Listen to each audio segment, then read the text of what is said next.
Exodus chapter 25. So funda uverse 8. Sifunda uverse 9. Amen. Hallelujah. Nisavula ke bazalwane ke thathele ithuba lokubingelela egameni lenkosi uJesu Kristu. Amen. Ngiqale ngithi ngibingelela obaba babamashaba nobaba bonke abakhona egameni lika Jesu. Amen. Siyabonga uNkulunkulu uphinde wasinika ithuba namhlanje lokuthi siphinde futhi sizomkhonza once again. Hallelujah. Siphinde sizomkhonza uNkulunkulu emuhle. Amen. Bingelela umama, bingelele intombi insizwe egameni lika Jesu, ama-teenagers Sunday school. Amen. Hallelujah. Bese ngibingelela kubaphakathi ngokukhethekileyo egameni lika Jesu. Amen. Kuyintokozo enkulu ukumbona. Amen. Amakhohlwa. Amen. They are always basenhlizweni yami. Ngoba khona la ngisuka khona nabo. Amen. Njengoba asho babamashaba ethi hayi bancane labantu. I don't believe ukuthi awusukuma ndoda. Awusukuma. Mhlambe waqala umazwa ecishe wayengane. Sikhoza naye. Amen. Ekhuthele kodwa ngoba inkonzo zonke sasihamba sasijwayele ukuya nasePitoli. Sasihamba naye. Amen. Sahamba noma sesiya ko Joburg ko Daveyton. Sasihamba naye. Amen.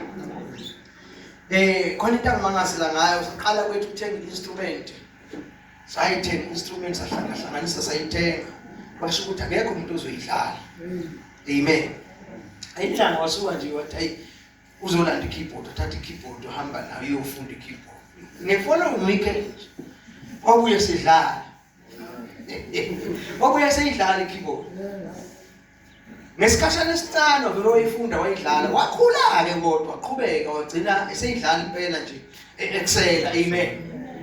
So nje sibonga kakhulu masidlala masiqala la lalingcolile lokho belesho lalingcolile nejariti masilithola ingcolile lahla kuyinkukuma ngokuhlala abafana ke ukugcwalisa abafana nje salisebenza sikuclean sathenga itini zokwakhiwa leyandla sizomisa ithende lesithenga ithende ngoba ngakade ngithenga ngifuna sihlale isikhathi eside esikolweni. Amen.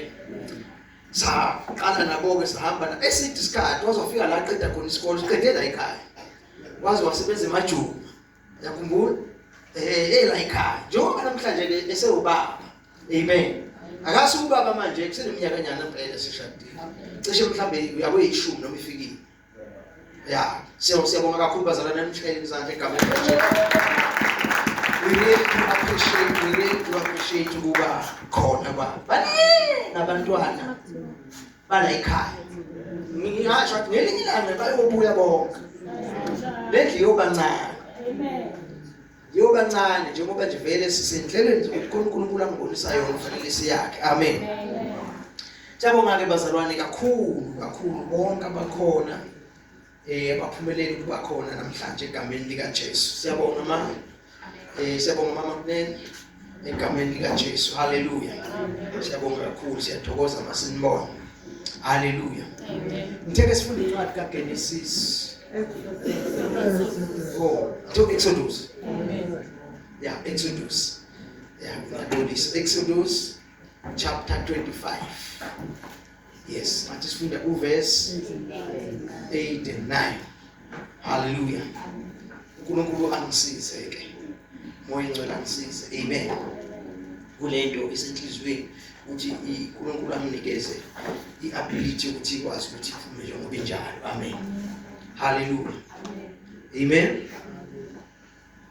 Sesingafunda ke bazalwane mangabe sitholile. Mabangenzele indlu engcwele ukuba ngihlale phakathi kwabo.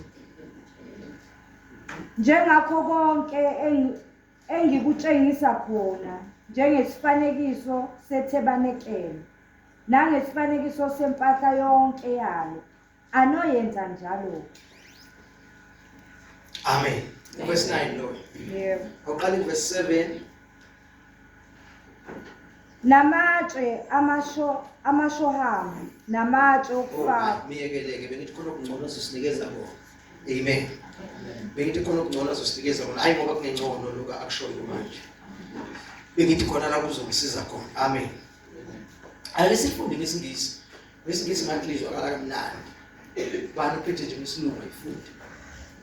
Verse 8. Verse 8 and 9. They are to make a sanctuary for me, so that I may dwell among them. You must make it according to all that I show you, the pattern of the tabernacle as well as the pattern of the furnishings. Amen. Amen. Hallelujah. Kono iphethe nge-NIV. Uphethe NIV bayikhona nje afunde masinyane, mayingayiphethe ngifundela kwelapha masinyane. Amen. Ake ngifunde ngoba mina sengiseduzana. Then let them make a sanctuary for me, and I will dwell among them. Make this tabernacle and all its furnishing, and all its furnishing things, yes, exactly like the pattern I will show you. Amen. Hallelujah.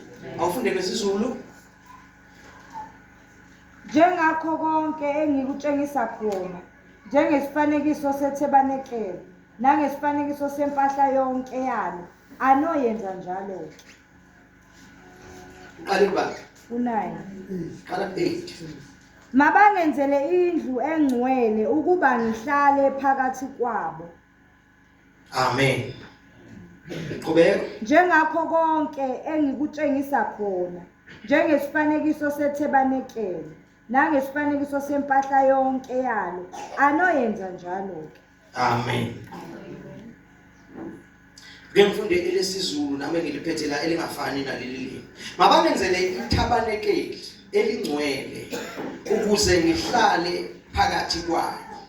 Yenzani konke njengalokho engiza kunikhombisa khona. Umfanekiso wethabanekeli nayo yonke impahla ekulo niyakuyenza kanjalo. Amen. Hallelujah. Laba zalwane sifunda khona incwadi leyo fuduko abantwana bakwaIsrael behamba bephuma eGibhithe. Amen. Bephuma eGibhithe ngomyalelo kaNkuluNkulu. Uma uNkulunkulu bekhalile kuye emva kwenhlupheko eziningi ababegqilazwe ngazo abaseGibhithe, bakhala kwabo kwezwakala uNkulunkulu. uNkulunkulu wasechuza inceku yakhe uMoses ukuthi ufuna ukubakhipha through uMoses. Amen. Abakhiphe ebugqileni ngoba vele ngakade uNkulunkulu uma eqalisa lesi sizwe lesi sakwaIsrael wayenenjongo. Amen. Wayenenhloso, kwakubalulekile ukuthi sibe khona. Amen. So njengoba sisithola sesihlupheka lapha nje, kodwa uNkulunkulu wayenenhloso ngaso. Amen. So ke uma ngabe eyalela lapha ukuthi bakhishwe, uthi uMoses hamba uyefara, utshela uFaro, hamtshela uFaro ukuthi Faro yekela abantwana bami bahambe bayongikhonza. Bayokwenza njani? Bayongikhonza. Amen. Why uNkulunkulu athi tshela uFaro yekela abantwana bami bayongikhonza na? Ingoba umuntu akakwazi ukuphila engakhonzi lutho. Umuntu nje udalela ukukhonza. Amen. Manje ekukhonzeni bese kukhona izizwe zonke bese idukile ingasakhonzi uNkulunkulu ngendlela. Ngithi nje bese singamazi uNkulunkulu. Amen. Bese ikhonza uNkulunkulu. Amen. Abayimisela khona nabazenzela bona. Amen. So ke uNkulunkulu ke efuna ukubuyisa izizwe zonke. Efuna ukubuyisa izizwe zonke ukuthi zibuyele kuye, bathi I will start a new nation. Soqala isizwe esisha ngizosibiza ukuthi isami lesizwe. Mangisiqala lesizwe ngizosibiza ukuthi isami, ngizosinikeza imithetho eyahlukile, babegcela imithetho yami eyahlukile, kuzokwenza ukuthi babusiseke, baphumelele, baqobe zonke izinto, babe namandla. Kuzokwenza ukuthi nje bathathe iattention yazo zonke izizwe ezikhona. Baqala ukubuka ukuthi hayibo, what kind of a nation is this one?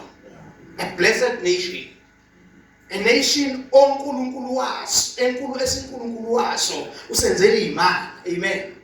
Hallelujah. Hallelujah. So esibathola ke la esibathola khona manje la isifunde khona sithola uNkulunkulu usekhuluma noMoses. Kade empizile uMoses wathi akatshela abantu bazingcwelise. Beze kuye ufuna ukukhuluma nabo. Beze uyifuna ukukhuluma kodwa abaqaphelisa abantu bangasondeli kakhulu entabeni ufuna bafe. Amen. Ufuna beze njani? Bafe. Ngathi uxoxa indaba eniqala ukuyizwa ngeningayazi. Amen.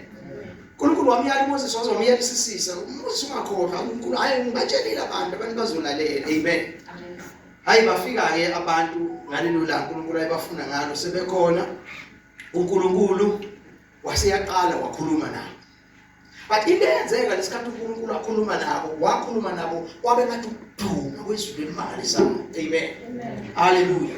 Abantu basebeyasaba kakhulu. Asaba kakhulu abantu basebekhuluma noMoses. Hayi Moses, uNkulunkulu akakhulume nawe. Khulume nawe uNkulunkulu thina siyasaba. Yabo.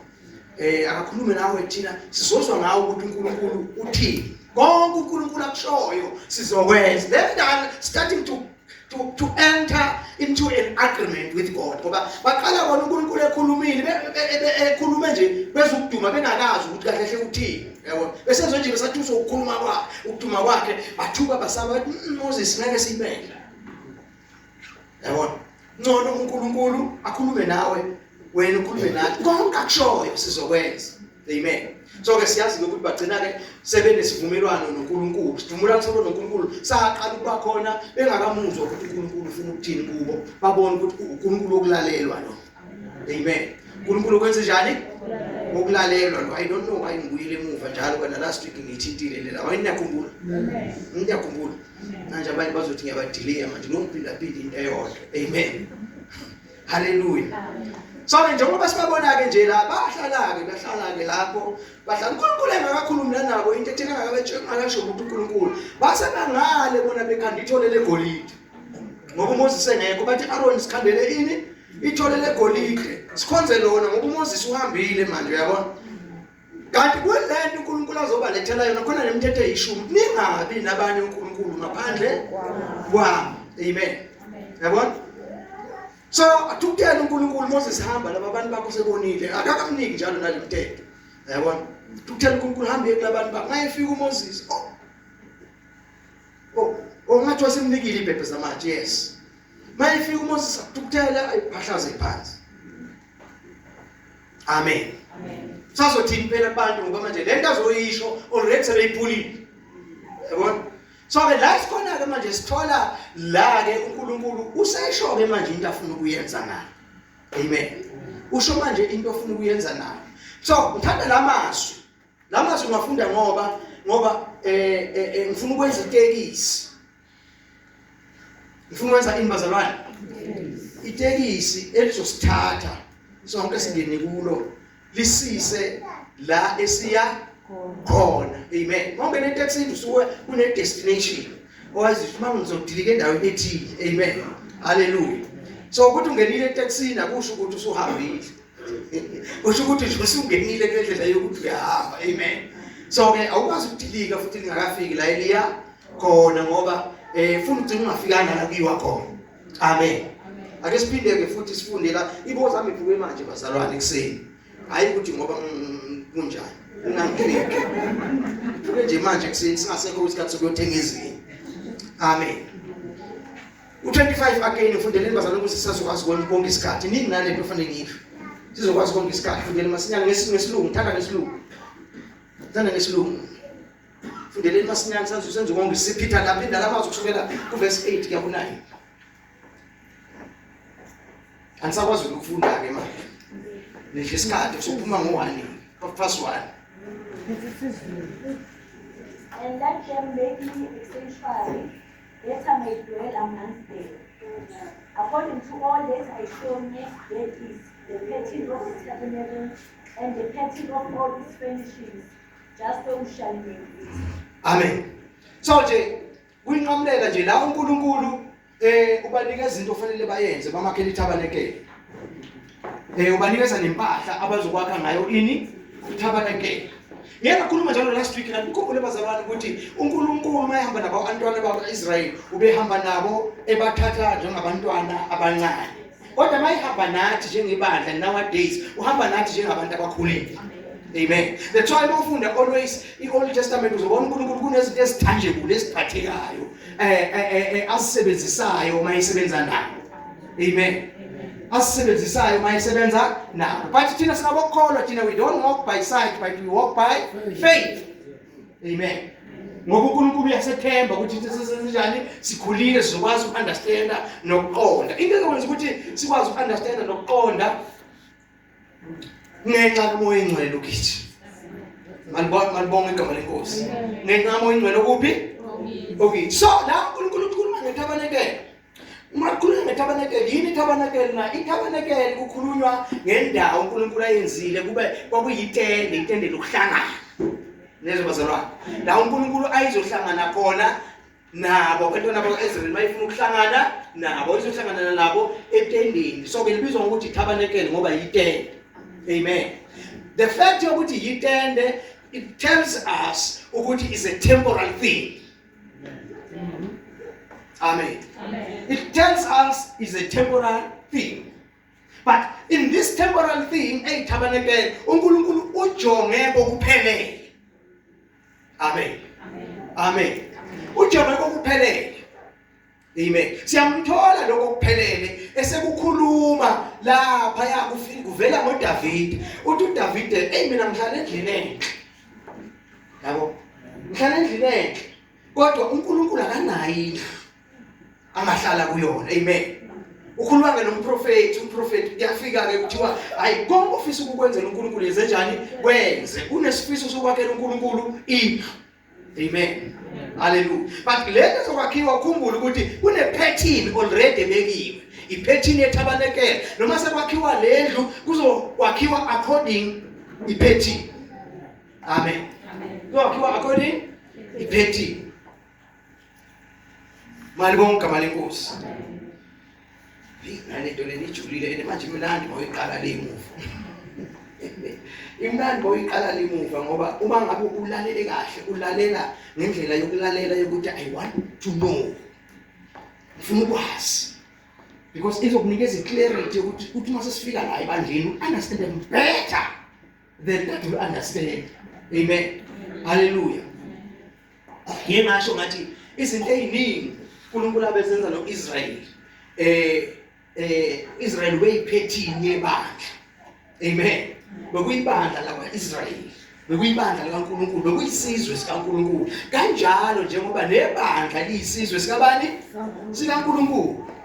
But umehluko ngalesizwe sikaNkulunkulu esiyibandla manje ukuthi yisizwe esihlanganisa zonke izizwe. Ngoba vele njengoba kaNkulunkulu ukuthi ufuna ukwenza isizwe sodwa. Esizoba nendlela eyodwa yokumkhonza. Indlela emiswe huye. Amen. Hallelujah. Indlela engadinga ukuhlakanipha komuntu. Amen. Okungekho umuntu ongaduka mayihamba ngayo. Amen. Hallelujah. Hallelujah. Indlela ephephile okungekho nasilwane esihahayo kuyo. Amen. Hallelujah. Malibonga igama lenkosi. So then again so iverse lesifunda lithi yenzani ngokwephethini. Amen. Yenzani ngokwani? Ngokwephethini engininikeze yona. Nangempahla engininikeze zona. Ngabe magama kusitshela ukuthi umsebenzi kaNkulunkulu uqala. We cannot take umsebenzi kaNkulunkulu just for granted. Nezo bazalwane. Ubucayi kufanele abantu abazowenza kube yingcwedi zokwakha. Amen. Hallelujah. Ngoba uNkulunkulu mayekunikeza izinto zokwakha kunikeza yonke. Just imagine nje uNkulunkulu enikeza uNowa ukuthi akakho umkhumbi. Into engakazi bebikho. Umkhumbi oqala mayenikeza uNkulunkulu akakho umkhumbi. Umnikeza ihlobo lematerial.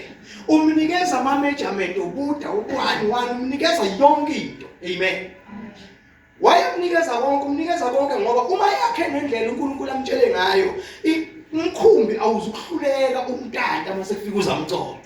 Kodwa mawungakhanga ngendlela amen bazi noma umkhukhu umkhumbi ubunenhloso enhle yokusindisa abantu. Kodwa ungagcina abantu bangasindi. Ngoba akwakhiwanga ngendlela. Hazo mina ngizwe. Amen. So is the church. Linjalo ke nebandla. Injongo yalo ukuthi kusinda abantu ngayo. Amen. Hallelujah. But kunendlela okufanele kwakhiwe ngayo ngoba ibandla ilona kuphela eliyithemba nesolution yayo yonke into. Amen. Noma lideleleke kangaka namhlanje lideleleke kangaka namhlanje into yokugcina ungathi mawuxakekile ucabanga ukuthi usizo uzolithola ebandleni in these days kanti kufanele kube into yokuqala ukuthi mawuxakekile run to the church. Amen. Kwenziwa yini njalo? Kwenziwa indlela okwakhiwe ngayo ibandla. Kwenziwa indlela okwakhiwa ngayo. Uma kwakhiwa abakhi abakhayo abakhi benenjongo benenhloso uNkulunkulu anayo ngebandla. Abakhi bakha ngoba benezabi inhloso nezabi izinto abayicabangayo noma ama-achievement wabo abafuna ukuwa-achieve through ibandla bese bakha ngendlela abayibonayo bona nabathanda ngayo. Kanti kune-pattern uNkulunkulu ayenze njani ayibekile kufanele sina sonke siyifollowe. Amen. Hallelujah. Now ibalulekile lento bazalwane yokwazi ukuthi uma sakha masisebandleni masikhuluma siyakha bazalwane. Siyakha. Amen. Abanye baba ne-argument yokuthi ibandla lakhiwa uNkulunkulu. Amen. That is true, ibandla lakhiwa uNkulunkulu but through abantu ababizile. Amen. Hallelujah. So now into yokuqala ke angiqale into yokuqala. Into yokuqala ke masikhuluma ngebandla bazalwane. Mhlawumbe before ibandla lizoba yilethu uNkulunkulu afuna ibe yilo. Amen.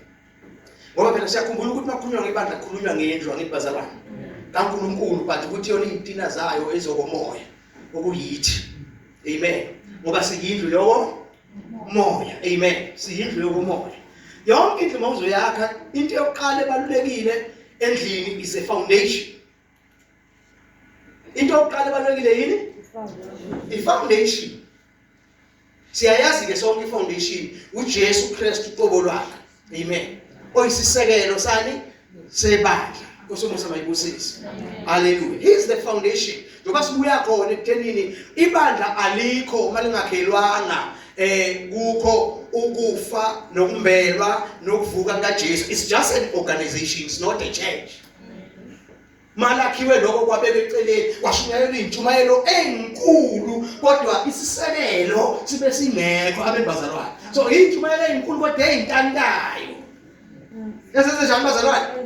Esingena foundation. So into mayintanda ayizinzile ayizikile kusho ukuthi ayikwazi ukumelana nama times of temptations.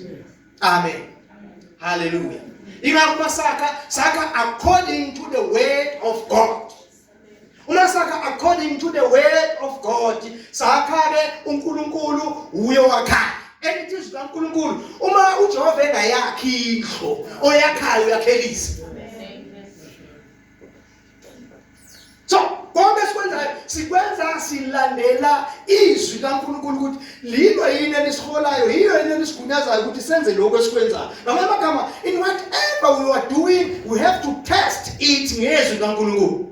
Ukuthi senza kona na. If siyenza nje asenze ngoba sazi ukuthi imap yethu icampus yethu esolayo yizwi kaNkulunkulu ukuze singenze ngendlela yethu ukuze singaduki yizwi likaNkulunkulu. Amen. Malibonge igama lenkosi. So into yokuqala ebalulekile ukuthi indlu mayakhiwa kubaluleke ukuthi kube foundation bese kuba yitina. Ukuthi itina kufanele kube ukuquality bendlu dependa ku quality ye material yezintina ozokwakha ngayo. Amen. Tina si material sizitina uNkulunkulu enza njani akhe ngazo indlu yakhe okuyiba. Amen. Okuyiba. Hallelujah. So kusho ukuthini lokho esingena ezintweni eziningi ngoba ngeke ndawo. Kusho ukuthini lokho? Kusho ukuthi ngamanye amagama what I want to say in this house right now ukuthi into ebalulekile ngiyazi nasengisindisiwe nahamba yonke iprocess yokusindiswa na understand ngeke ngibuyele emuva ngoba ngesifike la siyakhona. Amen. Hallelujah. Hallelujah. Ukuthi umuntu yabamukela uJesu. Uyamamukela mayise mamukelela thuba ilungelo lokuthi ungumntwana kaNkulunkulu. Mase kuthi usengumntwana kaNkulunkulu ingoba uselungisisiwe. Lezo bazalwane usenemvelo kaNkulunkulu akusekho into kuye. Akusekho into kuye emhlukanisa noNkulunkulu. Akusekho into kuye emenza ukuthi angakwazi ukukhonza uNkulunkulu. Lezo bazalwane yingakho kufanele understand ukuthi kusho ukuthini ukuthi usungumntwana kaNkulunkulu. Kusho ukuthi usungukulunga kaNkulunkulu. uNkulunkulu mayekabheka wena uzibona yena. Amen. Ngoba ukwenzile uyokwenzile ukuthi imvelo yakho manje senjani seyimvelo yakhe. Uyokwenzile ngokwezwi lakhe. Amen. Malibonge igama lenkosi. So into abalulekile ke ngoba ngifuna ukukhuluma njengabantwana bakaNkulunkulu but asebekhulile. Angifuni ukukhuluma abantwana bakaNkulunkulu but njengabantwana abaqalwa phansi. Yikungaye ngiye imfundiso zokuqala. Ngizosijamba nje ngamabomu. Amen. So uma ufunda linye izwi eBhayibhelini incwadi Zenzo chapter 20. Ngithanda sifunde nje just kuphela uverse 32.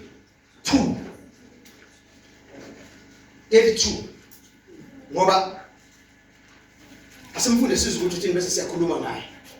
Kalokhu sengiyanibeka enkosini nasezwini lomusa wayo yona enamandla okwakha nokwabela ifa phakathi kwabo bonke abangcwelisiweyo. Amen.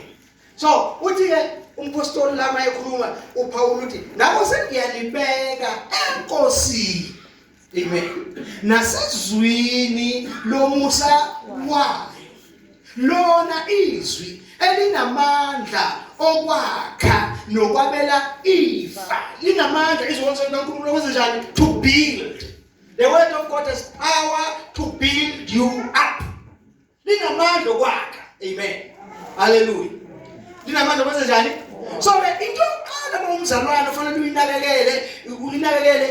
unakekele indaba yokuthi you allow yourself a process yokukhula of building your life. Amen. Your Christianity life, your faith life. Amen bazalwane. Doqala abalulekile leyo ukuthi nakekela lempilo. Ngoba uyithola lempilo ubizwa ngokuntwana enusukusa umntwana ngoba kusokhona izinto ongazazi ofanele ukhule kuzo lezo bazalwane. Kwani izinto uNkulunkulu aseyishilo ayifakile kuwe lezo bazalwane. Uyifakile kuwe but ukuze lezi zinto lezi zisebenze sekufuneka ukuthi wena uyinakekele manje lezo bazalwane zikhule. Amen. Zikhule lezi zinto izivele lethi uNkulunkulu ayisho ngawe. Kubiza kuwe njengomzalwane ukuthi build your relationship with God. You build your relationship with God. Amen. Because if you don't build your relationship with God, awuzukwazi ukuhamba noNkulunkulu nisebenzisana. Amen. uNkulunkulu akazukwazi ukuhamba sebenze ngawe lezo bazalwane. Because understand and thola kahle ngoba i-relationship yenu iweak iyaqeka. I-relationship ubudlelwane uyakhiwa. Amen bazalwane. Hallelujah. So kufanele ukubhekelela ukuthi into ezokwenza ukuthi abantu babeze esontweni kube ne-order, esontweni kube nokulalela, esontweni wonke umuntu abe attentively ukuthi umuntu uyazi ukuthi ngize I'm here, I want to be built up. Ngifuna ukwakheka.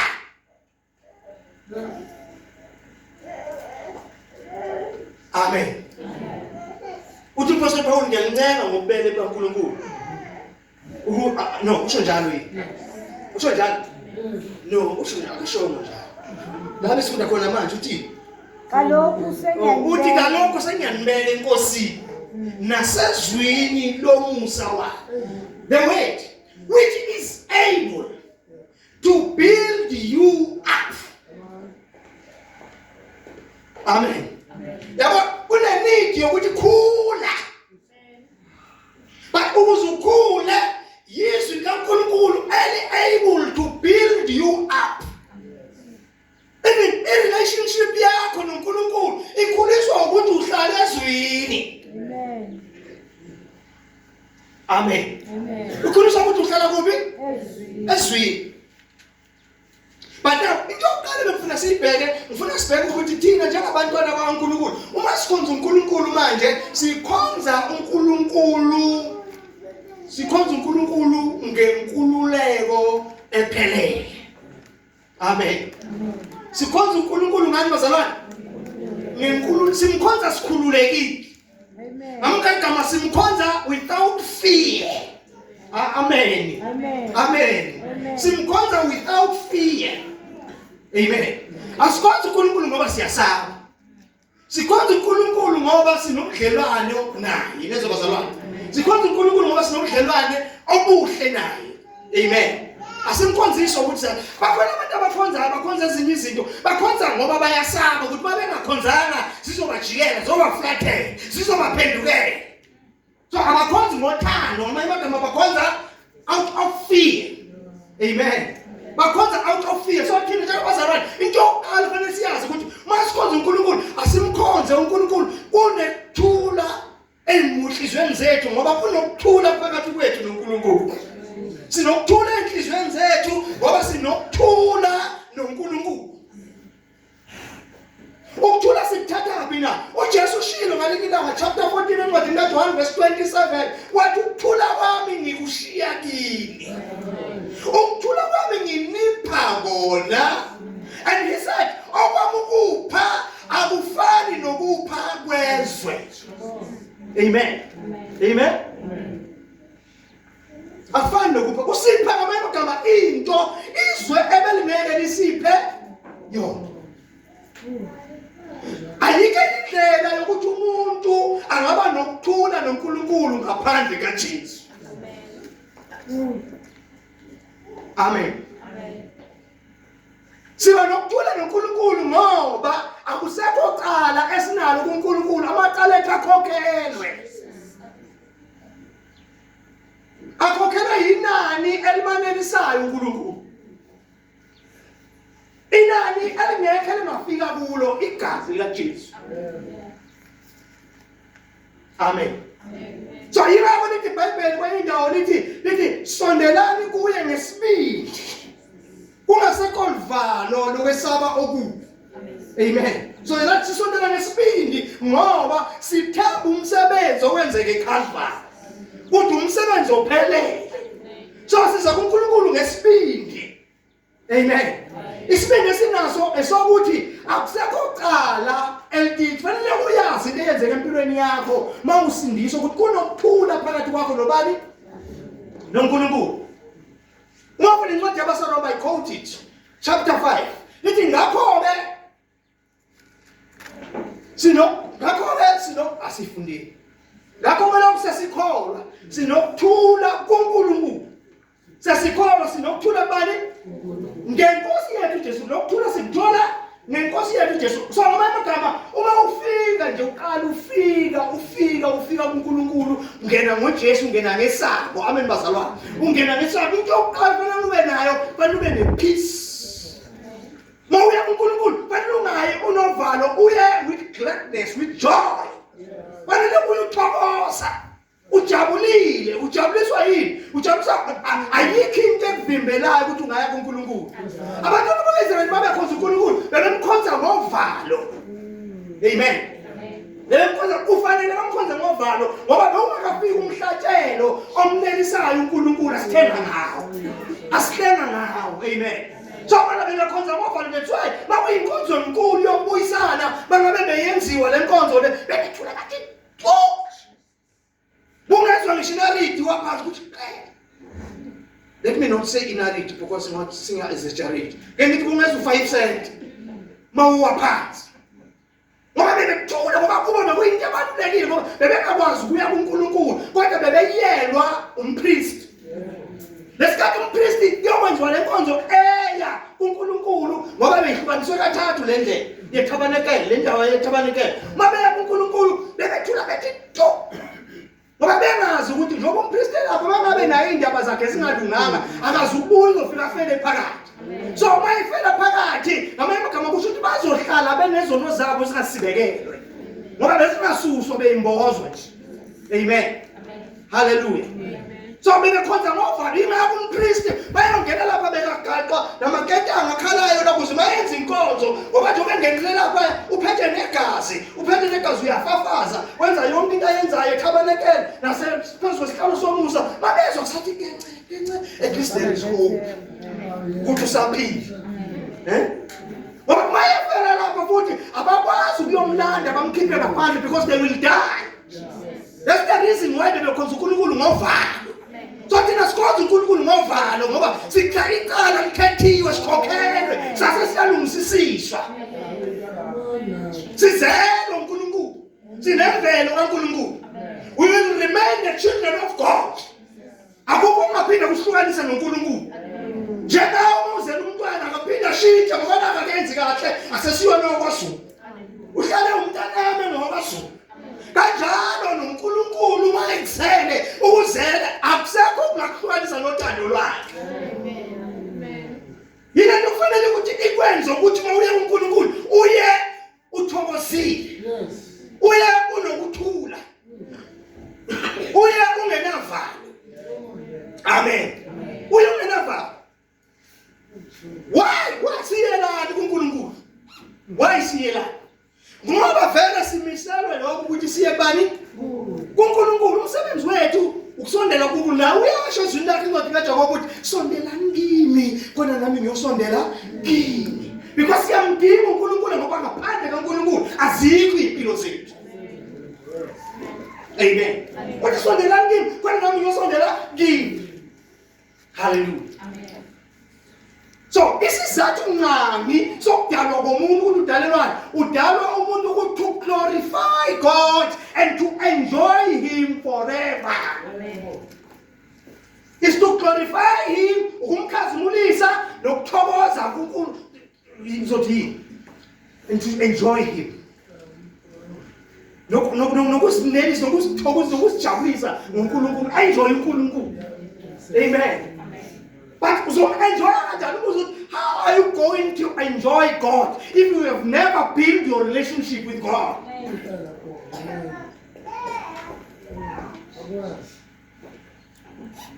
So enjoy it. You have to build your relationship.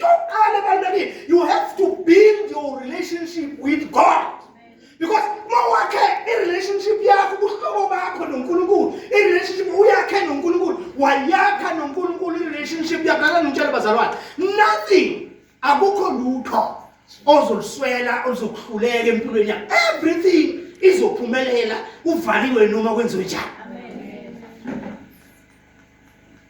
Because i-direction yakho ngenxa yokuthi une-relationship noNkulunkulu uzoyithola direct from kuNkulunkulu. Ngesikhathi wena noNkulunkulu kwi-relationship yakho ngoba nine-relationship noNkulunkulu, uma i-relationship yakho uyiphethe ngendlela okufanele uyiphethe ngayo ukuthi ukhona ucommunication. I-relation kuzibuildeka, i-relation kuzihlala i-relation enentokozo nejabulisayo kufuneka i-communication. Azumanakizo. Amen. Uma ngabe emshadweni abantu beshadile ngoba bethi bayathandana kodwa communication ingekho bahamba nzima kulolo thando lolo. Akekho uhamba ngokuenjoya, wonke umuntu uhamba kunokuhuzuka, kune-friction ekhona ngoba i-communication ayikho. The communication yakhiwa yi-fellowship. Yakhiwa ibazalwane fellowship. Le fellowship yenza ukuthi uNkulunkulu umbone ukuthi uthembeke kangakanani. Amen. Amen. Hallelujah. Anginaxubi. Naku la ngikhona. uNkulunkulu simkhonza out of love. Amen. Simkhonza out of Love. Amen. uNkulunkulu simkhonza ngothando. Neza bazalwane. Ngoba usithandile yena. Amen. Hallelujah. Sithandile yena. Uyena usithande kuqala. Amen. Usiyena usithande kuqala. So nathi fanele siye kuye simkhonza ngoba siyamthanda. That's why ngoba siyamthanda that's why kunokuthula ekukhonzeni kwethu uNkulunkulu. Asikhonzi ngokuphushwa, asikhonzi awulalelani bazalwane. Awukhonzi ngokuphushwa njalo wena uyatshelwa. Lezo bazalwane. Njalo uyatshelwa ngendaba zani zokukhonza because ukwenza kungekho thandweni. Ukwenza ukuphi? Phela khona izinto ezenziwayo kodwa esingaphumi othandweni. Ingakho lithi iBhayibheli noma lithini konje? Lithi noma ungavusa abafile, let me put in that way. Kodwa ukwenza lokho ngaphandle kothando. Ukwenza uyizeleze. Amen. Hallelujah. Ngamanye amagama ufanele bonke isenzo abasenza uNkulunkulu, whether siya worship, other siyathandaza, other senza uNkulunkulu. We are being driven by uthando esinalo uNkulunkulu.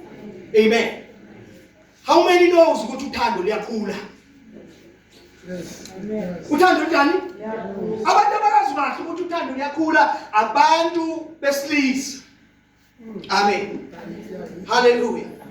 Amen. Yabona mawuhlangana nentombi emgwaqweni. Kuba khona nje inhlansi ethi. Yabona? Bese ugcina usuyibili ukuthi uyayithanda. Bathi kahle hle ile nhlansi nje khona encanyana. But as long as isikhathi sihamba uthando lenza njani? Luyakhula uthando, liyakhula uthando. As long as they close, hlala ndawonye. Omunye ugcina ngasahlala ukukhasathakwazi ukuhlala ngaphandle komunye. Amen. As long ni communicate hlala ndawonye, then uthando lenza njani? Luyakhula olomunye komunye. Ingakho uthandweni kuyabanjiswana. Amen. Hallelujah. Akasivule 1 John chapter 4.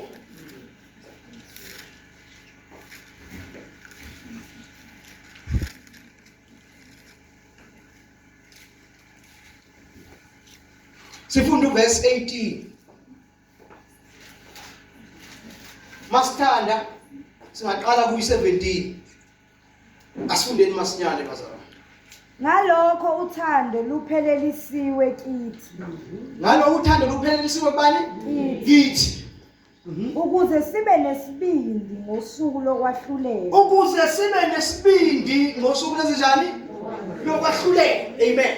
So ngomagama noma ngathiwa sefika isikhathi sokuthi siyokwahlulela thina, siyoba nesibindi, siyoyenza esikhululekile ngoba sazi ukuthi kwenzakalani. Nezo bazalwane. Asazi phela ukuthi kwenzakalani nendlela yokuthi besiphila kulolu thando. Nezo bazalwane. Besiphila kulolu siyalwazi. Amen. Siyalwa ilona olusiyisa ngesibindi. Olusisa kuphi? Ngesibindi. Lalani bazalwane, uJesu he knows very well ukuthi uyasiphambaneni kuneyipikile nezibhlungu and uyebuhlungu nomzimba. Amen. But azange refuse ukuya kuphi? Esifana wayenothando kaNkulunkulu. Amen. Wayenothando kaNkulunkulu, wayazi ukuthi into engiyenzayo ngiyenza ngoba ngenzela bani? Ubaba, ukuthi iplan kaBaba iphumelele elizophumelela ngoba uyamthanda. Naye washo uNkulunkulu wathi indodana yami le emthokozayo ngayo. Amen. Amen. Ngamanye amagama mayethi indodana yami le emthokozayo ngayo nguyele emuva kancane ngamabomu emthokozayo ngayo. So ngamanye amagama masiningelelwa ngalo mhlatshelo siningelela ngomhlatshelo ngoJesu onokuthula yena phakathi kwakhe noNkulunkulu. Amen. Yingakho ekwazi nathi ukusenzela ukuthula phakathi kwethu noNkulunkulu ngoba naye uNkulunkulu is being pleased by him. Amen. Amen. Funda qhubeka. Ngokuba njengalokho enjalo yena sinjalo nathi kuleli. Right, qhubeka. Akukho kwesaba othandweni. Akukho kwenzenjani? Into ezosenza ukuthi sikwazi ukukhonza uNkulunkulu ngefreedom ephelele, ngenkululeko ephelele. Amen bazalwane. Ukuthi siyamthanda, sinothando kaNkulunkulu lendodana yakhe. Amen bazalwane. So asizukhonza uNkulunkulu sinjani? Sinokwesaba. Sobe singasabi. Qhubeka. Kepha uthando lipheleleyo liyaxosha ukwesaba. Uthando lipheleleyo lenzenjani? liyaxosha ukwesaba. Ngamanye amagama, if ukhonza uNkulunkulu unokuthuka nokusaba, amen bazalwane. Ngisho ukusaba lokho kusaba uNkulunkulu ukuthi mhlawumbe akubulale, mhlawumbe akwenze okubi, mhlawumbe akwenze yini. Angikhulumi ngokusaba lokuthi wenza uNkulunkulu ngenhlonipho ephelele. Ukhonza uNkulunkulu ngenhlonipho enjani? Okunye kumsa inhlobo lokusaba uNkulunkulu efanele sibe nayo leyo ukuthi masenze izinto uNkulunkulu sizenze ngokuthuthumela kokuthi siyamhlonipha. Amen. Hayi ukuthuthumela ukuthi siyasaba ukuyabuye, amen bazalwane. Hallelujah. Amen. All right. Besibheka la indaba yokuthi into fanele si operate ngayo bazo operator njengamakhono siphumelele singavimbeki uthando. Amen. Amen. Hallelujah. And you must not thanda usithanda uNkulunkulu kuya yonke into esiyenzayo esiyenzela uNkulunkulu. Yonke into esiyenzayo akekho umuntu ozotshela. Akekho umuntu ozozani? Yabona nje umuntu mayisaphusha ngomuva etshela kwaza phela enkonzweni, kwaza phela kwamsela, kwaba ukuthi phela, akaba ukuthi phela. No, inkinga yakhe ukuthi akanalo ini ngokuthando into lokuholela la uthanda khona. Angithi ngesizulu bathi la khona uthando indlela ikhona. Amen. Hallelujah. Now, kufanele sikhonze uNkulunkulu ngokwendlela uNkulunkulu ayimisileyo. Amen. Hallelujah. Cela siye uMahubo 100.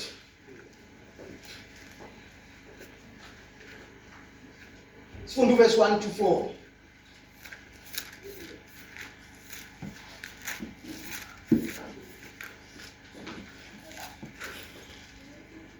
Verse 1 to 4. Hlokoma kuJehova ngezwi lokuhalalisa mhlaba wonke. Mkhonzeni uJehova ngokujabula. Nisondele ebusweni bakhe ngokuhuba kwentokozo. Yazini ukuthi uJehova unguNkulunkulu. Nguye osenzileyo akuthina. Sibe ngabantu bakhe nezimvu zedlelo lakhe. Amen. Ngenani emasangweni akhe ngokubonga nasemagcekeni akhe ngokudumisa. Mbongeni nibusisi igama lakhe. Amen. Amen. Manibonge igama lenkosi. Sima ku 100 ne? Yes. Ngiyavula nami lapha ukuze ngikwazi uma ngikhuluma. Igama lengibheka ukuthi ngikhuluma yona yini. Amen. Yabona kodwa ngifundile lapha la yakhanya la ngizokudinga ngifake ibuko. Amen. Manibonge igama lenkosi. Now, iBhayibheli lithi uthi uNkulunkulu sondelani kimi khona nami ngiyosondela kini. Umsebenzi wethu ukusondela kuNkulunkulu. Our ministry is in twofold. Amen bazalwane.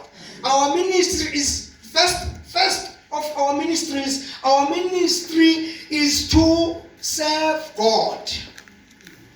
Amen. It's to serve God before we serve people.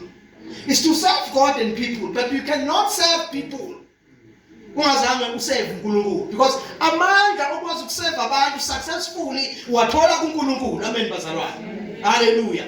Hallelujah. So ke kufanele ukuthi sisazi ukuthi umsebenzi wethu ukuthi senze njani siseve uNkulunkulu. Amen. Umsebenzi wethu loyo. Our ministry is our ministry unto God. Amen.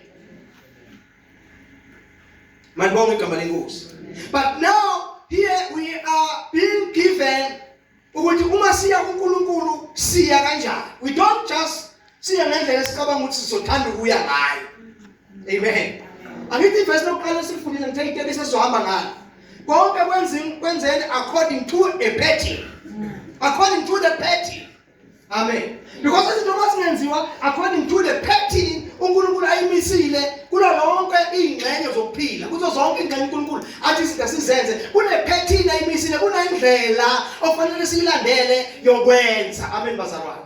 Hallelujah. Ngoba kuyingozi kuyingozi enkulu kwenza ngendlela engamiswanga ngendlela okungesiyona. Sikasayibona ngosilento uma umphongolo kaNkulunkulu okhona kaNkulunkulu uthathwa amafilisi. Safika la uDavid khona efuna ukuwulanda umphongolo ngoba lithi le ndoda yawuhlala kuyo wawuhlala kumphongolo uNkulunkulu wayibusisa. Amen. Amen. Ngoba kwahlala umphongolo kabani kaNkulunkulu.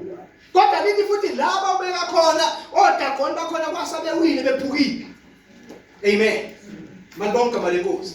Na uDavid masefuna ukubuyisa umphongolo uyawubuyisa ubophela izinkabi bayolayisha umphongolo. Amen bazalwane. Endleleni umphongolo mawunyakaza uthi bazama ukubamba ngesandla lapha vele bafa. Amen. Abantu bazothi abantu bathi uNkulunkulu uye uqala umbulala uNkulunkulu ayibhikisa uthi ungabulali kodwa yena enganangu wababulala babulala abantu bakhotha indawo eziningi njengalaba ngaphotha ukuthi iBhayibheli lithi umpapa ngomphongolo kaNkulunkulu ngesandla base bayafa. It's because they didn't follow the pattern. Baba yayikhona indlela yokuthi ubanjwa kanjani umphongolo ihendliswa kanjani ipresence kaNkulunkulu ukuthi ihendliswa kanjani ibanjwa kanjani. Bafanele kuba balefi abamthathayo bawubambe noma neinduku zakhona abantu bazalwane. Amen. Kodwa bawubamba ngendlela yabo. So ngamanye amagama kusho ukuthi uma sizokwenza izinto kaNkulunkulu sizenze ngendlela esicabanga ngayo ukuthi mhlawumbe masiyenza kanje. Amen. Sizothola umphumela esingawulindele. Sizothola umphumela lo ongesiwona ngabe kufanele ngabe siyawuthola. Amen bazalwane. Ngani na ngoba indlela esenze ngayo amen bazalwane kube bekuthiwa simixa ikhekhe senza ikhekhe irecipe yakhekhe amen bazalwane mama beasts according to the recipe iproduct ozoyithola kusiyale khekhe asiyale khekhe ngoba umixa ngendlela okungesiyona itaste ozoyithola izoba itaste ehlukile. Amen. Amen. That's why iBhayibheli mawufunda lithi ninganezelele ezwini kaNkulunkulu ninganciphisi futhi. Asenezelele asinciphisi ezwini kaNkulunkulu. Mase sinciphisa akusesiyo lento uNkulunkulu athe asiyenze. Akusesiyo the same measurement. Mase sandisa akusesiyo lento uNkulunkulu athe asiyenze njani asiyenze. But expected the same result. uNkulunkulu ayishilo but asenzanga according. Result yona ngeyihlali ngababiko izoba khona but asenzi kuba iresult. Kube fanele uyithola. Ngoba awenzanga according.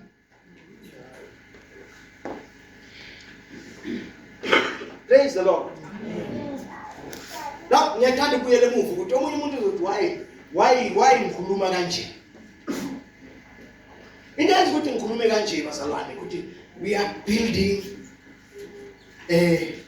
ibandla likaNkulunkulu. But now if we are building ibandla likaNkulunkulu kufanele siqale umuntu nomuntu akheke yena ngokwakhe. Amen. Akheke yena ngani? Ngokwakhe. Because uNkulunkulu ukufulfilla zonke izinto noma ukwenza zonke izinto emhlabeni zenzeke uchoose ibandla ukuthi ibandla azokwenza ngani. And uNkulunkulu zonke izinto ezinkulu ayikhulumile izokwenzeka nesoletha ukuthula nokuphila okumnandi nokuphila okuphelele nentokozo nokuphila okuphakade siku-enjoy right now. Zonke izinto zizokwenzeka ngoba ibandla likwi-state esifanele. Ngoba ibandla lisendaweni uNkulunkulu alifuna kuyo.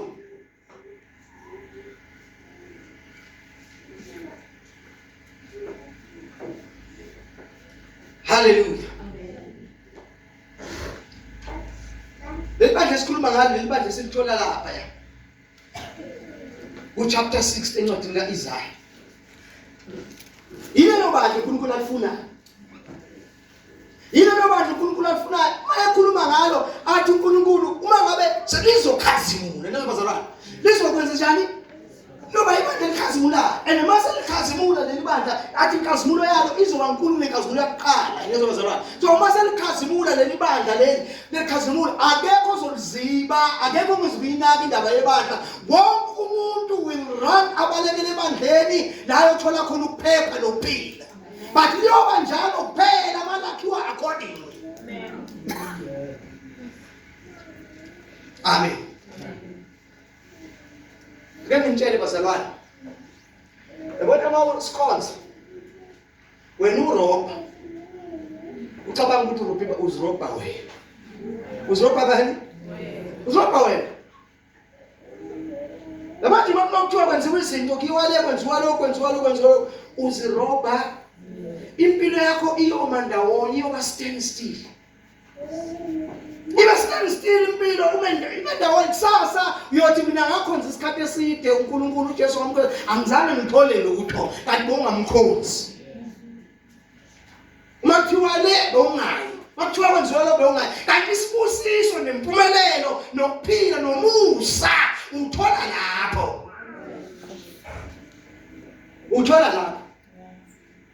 Uthola ekulalele. Bhayibheli lithi manivuma ningalela you will eat the good of the land. Nodlokuhle kwezwe. Bathi la uNkulunkulu akhuluma nobani khuluma nabantwana bakhe. Manivuma nilalela nodlokuhle kwezwe. uNkulunkulu akawadli amandla omuntu. uNkulunkulu awukakho umuntu owazilibazisa wasihlupha ngomsebenzi kaNkulunkulu noma ngegama kaJehova wagcina wayisola. Awu regret. Amen. Awu regret. Ungahamba a long distance noNkulunkulu kube ngathi akwenzeki lutho. Amen. Kube ngathi akwenzeki lutho. Amen bazalwane. But one day in God is like 1,000 years. uNkulunkulu uyobusisa ngosuku olodwa. Abusise ngesibusiso seminyaka 1,000. One day. Yohantu ukhulunywa ngawo all over ukhulunywa ngawo. Yena nomuntu wakho nje sesangibona into enje. Ungakho uNkulunkulu ubona ngathi akubusiseka kwenzeke lutho kanti uNkulunkulu ukhohliwe. uNkulunkulu akakhohliwe. uNkulunkulu ngelinye ilanga uzokwenza ihlabekisa ngawe. Uzokwenza ihlabekisa ngawe. Futhi uNkulunkulu akayenza ihlabekisa ngoba esenza leyo wena oyibonayo. Iningabe ihlabekisa uNkulunkulu ayenza ngawo ongayazi. Yeah. Baninga abantu othi mawuhamba bafisa ukufana nawe. Ihlabekisa leyo. Babona wena bafisa ukuthi kodwa madoda kodwa this man of God kodwa madoda this woman of God. Yabona? Ihlabekisa kukhona abantu abahlabekayo ngawo ukuthi hey kuyimpilo yami nambeka kanje. Amen. Bahlabeka abantu ngempilo yakho. But uma wenza according ngelinye ilanga iBhayibheli lithi kwakhona izazi zaseMpumalanga zayibona inkanyezi kaJesu zayilandela. Baba abantu ababefundile ngeinkanyezi zayilandela inkanyezi esho ukuthi uJesu usezela umntwana. Amen. Zayilandela ukuthi endleleni yalahleka.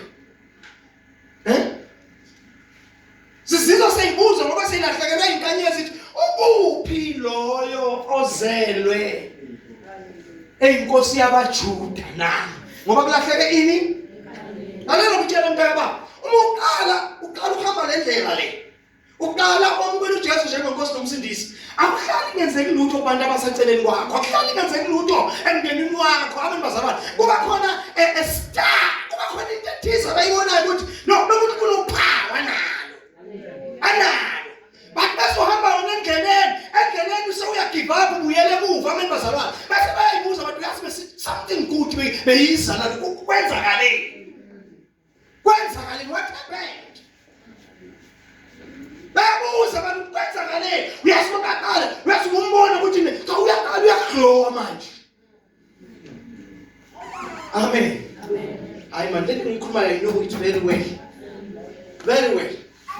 Phela mina njengomelusi njengomuntu ohlala nabantwana la imba ngibashumayeza la ngoba nila ngiyanibuka nonke nabantu abantwana bengibabuka la ngibona ukuthi ikusasa lihle la.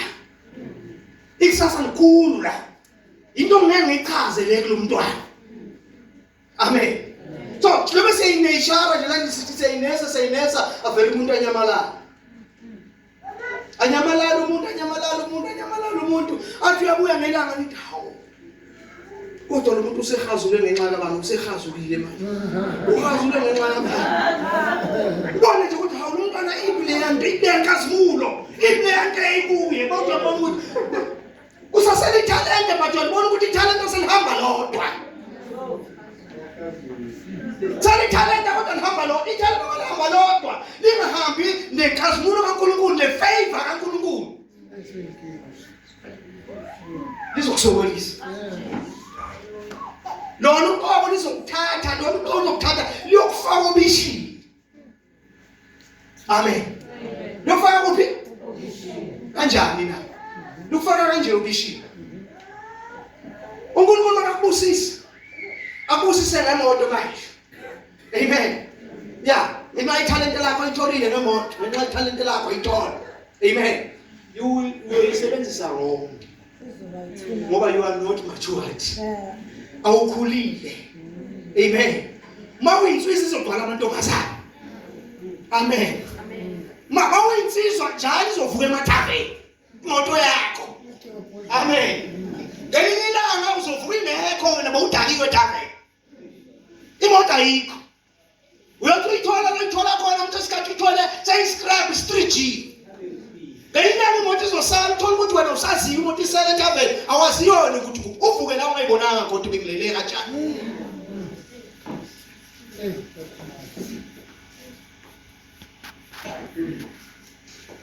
Ingakho kubalulekile ukuthi umuntu nomuntu abuild relationship yakhe noNkulunkulu. Build your relationship with God. Izosiza wena personally. Iphinde isize wena ukuthi ukwazi ukusetshenziswa uNkulunkulu. Ube umuntu osebenzisekayo. Amen. Yebo mfowethu. iBhayibheli lithi kuyakusiza umuntu ukuthi azuzizwe lonke kodwa lahleke nokuphila okuphakade naye. Kuyakumsiza. Khona abantu abagaba ngamandla abo abagaba ngezinto abakwazi ukuzenza, bakwazi uaccumulate iwealth, bakwazi uaccumulate ifame, bakwazi uaccumulate yonke into. But kuyakusizani. Kuyakusiza. Lahleke nokuphila kwakho. Kuyakusiza. Uyakuhlekela zonke izinto ezikhona emhlabeni, but manje ukuphila kwami kunepeace, ukuphila kwami i-end point yakho nesikuyisola. Amen.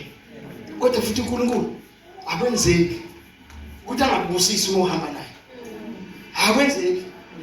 Akawadla manje umuntu. Bambuza ngelinye ilanga bathi thina sishiye konke sakulandela sizothola. Kuzobafundi bakhe thina sishiya konke sakulandela sizotholani. Asimlandela uNkulunkulu ngoba sifuna ukuthola. Kodwa sikwazi ukulandela uNkulunkulu singatholi. Amen. Akithi ngitshela ngami. Awukwazi ukulandela uNkulunkulu ngesinjani? Ungatholi. Ayilambazalwane, mina angiyisoli ngempilo yami ukuhamba noNkulunkulu. Kunalokho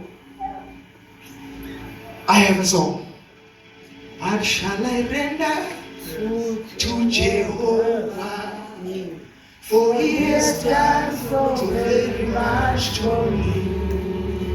What shall I render to Jehovah? For he has done so very much for me.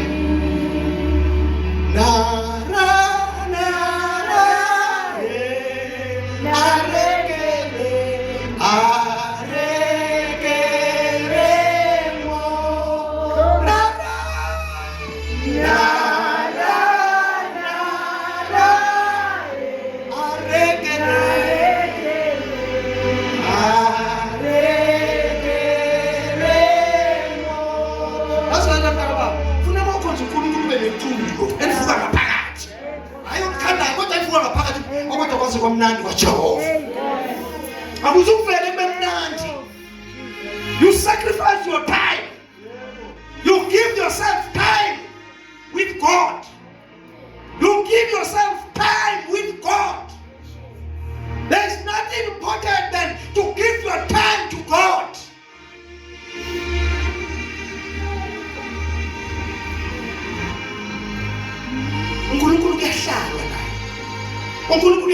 lo muntu, ahlala ubusuku bonke nomuntu. Ahlala uNkulunkulu uthulele usakuthongweni, ubuxoxa noNkulunkulu. Uvuka, you are no longer the same. You are no longer the same. Une-wisdom ongayazi. Une-peace ongayazi, une-joy ongayazi. Wayigcina nini i-visitation kaNkulunkulu? Ngoba na i-visitation kaNkulunkulu ulele uzwe ukuthi, hey, uzuyisona ukuthi kodwa ngiphaphameleni. Kuloba mnandi engibuya kubo ngiphaphameleni. Kwenziwa ukuthi you build your relationship with God. How do you build your relationship with God? We build kanjani relationship yakho noNkulunkulu na? Lokho ke kugcwele iBhayibheli. Lokho ke into egcwele iBhayibheli. Ukuthi how do you build your relationship with God? But because of time, we'll continue. We'll continue next week. Hallelujah. We'll continue next week. Thank you, Jesus. Hallelujah.